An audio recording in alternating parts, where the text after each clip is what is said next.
Todos piensan que Florentino Pérez fichó a Mourinho por ser el mejor entrenador disponible. No es así. Lo fichó por ser el más barato entre los grandes. Y no estoy hablando de su sueldo. Estoy hablando de una cláusula de rescisión que, hace 3 meses, costaba 7 millones de euros.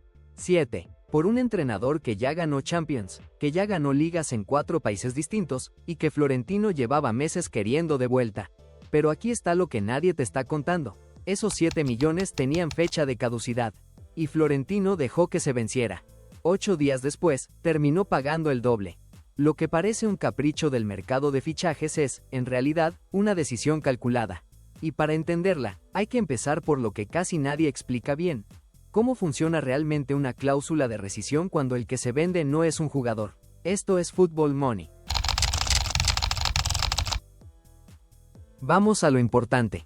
Para comprender por qué esto es tan raro, primero hay que entender algo que casi nadie capta bien. ¿Cómo funciona una cláusula de rescisión cuando el que se vende no es un jugador, sino un director técnico? Con los jugadores lo tenemos clarísimo. Hay un número, ese número está en el contrato. Y si un club lo paga, el jugador se puede ir. Ya está. Con los entrenadores es diferente. Y ahí, creo yo, es donde la mayoría de la gente se pierde. Fíjate en esto. Mou firmó con el Benfica en septiembre del 2025. Y ese contrato tenía una letra pequeña. Una ventana de 10 días después del último partido de la temporada, donde la cláusula bajaba a solo 7 millones de euros. 10 días. Nada más. Esa ventana no es un capricho del Benfica. Los clubes ponen cláusulas reducidas porque saben que un entrenador con éxito siempre va a tener ofertas mejores, y prefieren cobrar algo seguro antes que perderlo gratis al final de su contrato. En realidad, es un seguro para ellos mismos. ¿Tú sabías que una cláusula de un entrenador podía tener fecha de caducidad? Y esto no es un rumor de un periodista. El Benfica cotiza en la Bolsa de Lisboa.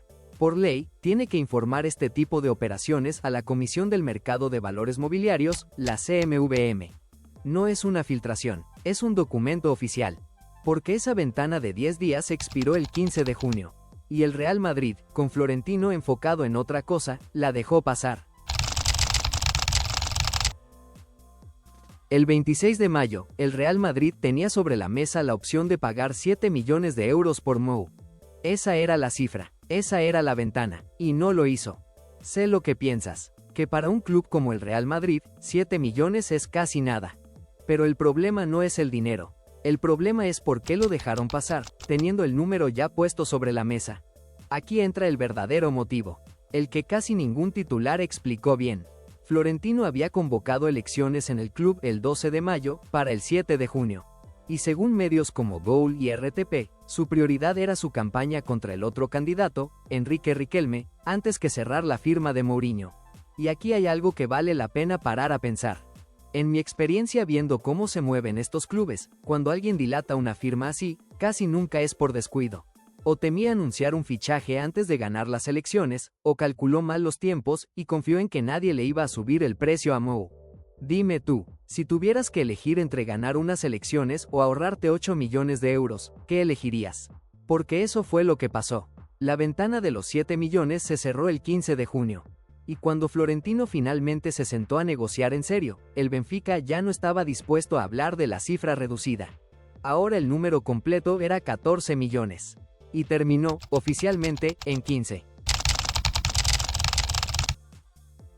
Mientras todos los titulares hablaban del dinero, de los 15 millones, de la cláusula, el Real Madrid estaba resolviendo un problema mucho más caro.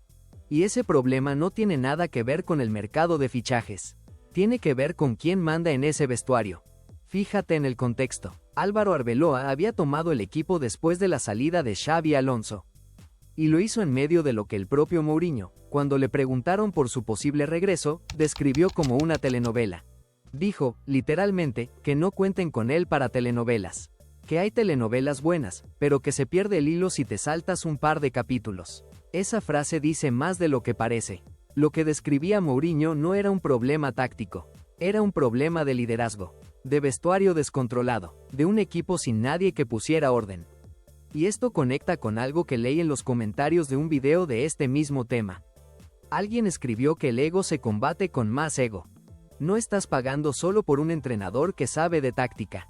Estás pagando por alguien capaz de imponer autoridad sobre jugadores que ya tienen ego propio, que ya tienen títulos propios, que ya tienen contratos millonarios propios. Y eso, lo que yo he visto analizando este tipo de fichajes, es mucho más difícil de conseguir que ganar un partido de fútbol. Otro comentario decía que no necesitan que el equipo gane, necesitan que alguien limpie el ego de los jugadores primero. Ese es, literalmente, el trabajo que Florentino está pagando 15 millones de euros por conseguir. Y ese problema no es nuevo en la Casa Blanca. Tiene un historial. Y ese historial empieza con otro entrenador que también volvió por la puerta grande en un momento parecido de crisis. En el 2021, cuando el Real Madrid trajo de vuelta a Carlo Ancelotti, la prensa habló de nostalgia. Del entrenador querido, del de la décima. Casi nadie habló del verdadero motivo. Y el verdadero motivo era el mismo que ahora. Un vestuario que necesitaba orden, no un pizarrón nuevo. Fíjate en el patrón. Zidane se había ido dejando dudas. El equipo venía de una temporada floja. Y Florentino no fue a buscar al entrenador de moda. Fue a buscar a alguien que ya conocía la Casa Blanca. Que ya conocía a los jugadores. Que ya había demostrado que sabía manejar grandes egos sin generar guerra interna. Para mí, eso no es casualidad. Es una estrategia que Florentino repite cada vez que el Madrid entra en zona de crisis. Hay un comentario que resume esto mejor que cualquier análisis. Alguien escribió que se acuerda cuando muchos no confiaban en Ancelotti al volver en el 2021. Y que va a pasar exactamente lo mismo con Mourinho. Yo creo que tiene razón. Porque el patrón se repite. Cuando el Real está en crisis, Florentino no experimenta. Va a lo conocido, a lo probado, aunque le cueste más caro. ¿Tú confiabas en Ancelotti cuando volvió, o eras de los que pensaba que ya no tenía nada que ofrecer? Porque hay una diferencia importante entre aquel regreso y este.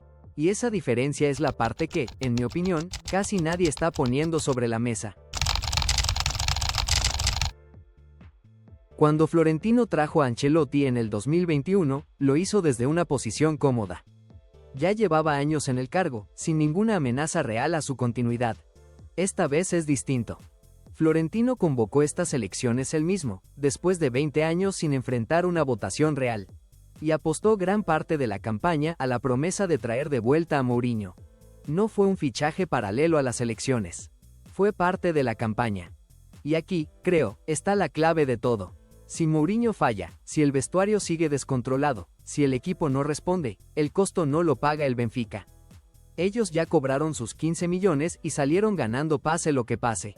Tampoco lo paga el mercado de fichajes. Lo paga Florentino, en su propio mandato, en su propia legitimidad frente a los socios que lo reeligieron.